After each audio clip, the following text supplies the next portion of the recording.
The host of ABC's The View roasted ABC News analyst and former governor of New Jersey, Christie, on his promise to take on former President Donald Trump.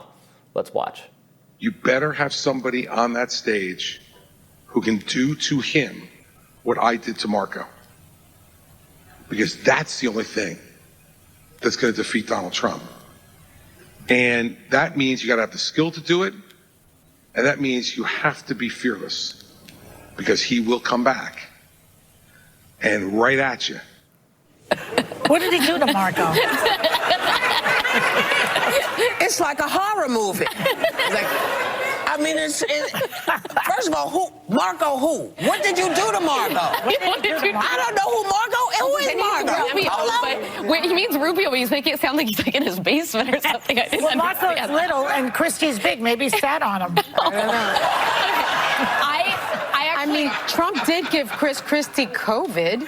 He gave Christie COVID. What did he do to Marco? I missed that chapter. I don't remember that chapter, and I know my politics. So it seems like the ladies of The View forgot about the debate moment, on the debate stage. I remember that, yes, Christie effectively humiliated Marco Rubio. They were both candidates for the 2016 Republican nomination, and Christie, what was it specifically that he pointed out that Rubio was just like blandly repeating the same talking point over and over again, and he called him out for it, and it was, I mean, it's probably been built up to be, more than it was, because I don't think Rubio was ever polling, all that. I mean, they were all behind Trump at the whole time, So I don't know what to make, I mean, Christie, yes, he had a very effective rhetorical blow against Marco Rubio in that particular debate. He was taking on Donald Trump, too, and unable, to sap Trump's momentum to get the nomination.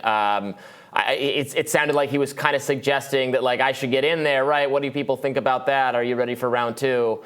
But I don't know why he'd be more effective than I mean, maybe he would be more effective than last time, but I don't know that Christie's really going to be, that he's like endeared himself to more voters in this interim.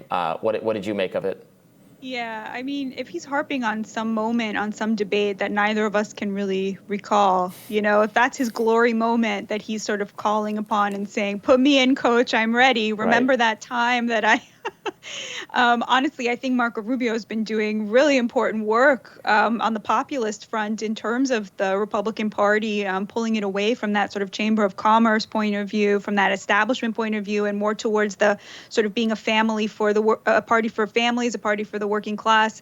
He's really well positioned, I think, maybe not to take on Trump, but, he's actually been doing the work. What has Chris Christie been doing? I would really like to know, So I can't imagine that, this is something that, a lot of people remember. I will point out, I think it's very interesting, that moment of, what certainly if a Republican had done would have been called fat phobia from Joy Behar, right? Making fun of Christie's weight. It really is appalling the way that they police the other side when they do things. And then in their moments, there are people who are clearly considered punching bags who you're allowed to make fun of, their gender, their race, their weight, whatever it is, if they're sort of on the wrong side of things. Can you even imagine what would have happened if a Republican had made fun of the weight of an overweight, let's say a woman, an overweight Democratic politician? I mean, really, the View, the ladies of The View would not have taken kindly to that. Yeah, I don't know what the rules are for that, honestly. I try to avoid commenting negatively on anyone's appearance. I don't know if you just can't mock you can mock a Republican. You can make fun of a man, I don't know. Or maybe just it's Trump. Obviously, everybody, including the ladies of The View, make fun of Trump's appearance, his hair, all of that kind of stuff. But I try to shy away from that thing. But you're totally right that it's wildly inconsistent who it's okay, who you're allowed to make fun of in those contexts. Yeah, I will say there was a really interesting moment. Actually, Piers Morgan's entire 1-hour interview with Ron DeSantis is worth watching. I don't know if you watched it, Robby, but I watched the whole thing. It was really, really instructive. If you want to get a sense of somebody who is almost certain to be a presidential contender, if not a president, it's really worth watching. And there was a moment where Ron DeSantis' recent weight loss came up. It seemed like Piers was sort of trying to find out whether he was using Ozempic like other people, and apparently no. He's simply, given up sugar, given up the carbs. And there was, of course, this anecdote about Ron DeSantis eating a pudding with his fingers, which the liberal media was trying to say, nobody's going to elect somebody who there's a story about them doing this. Obviously, nonsense. I don't know if it happened or not, but certainly not something that could make somebody unelectable. So what do you think about this? There's been a kind of a vibe that DeSantis has actually not had a great month, that he responded not effectively to the potential Trump indictment.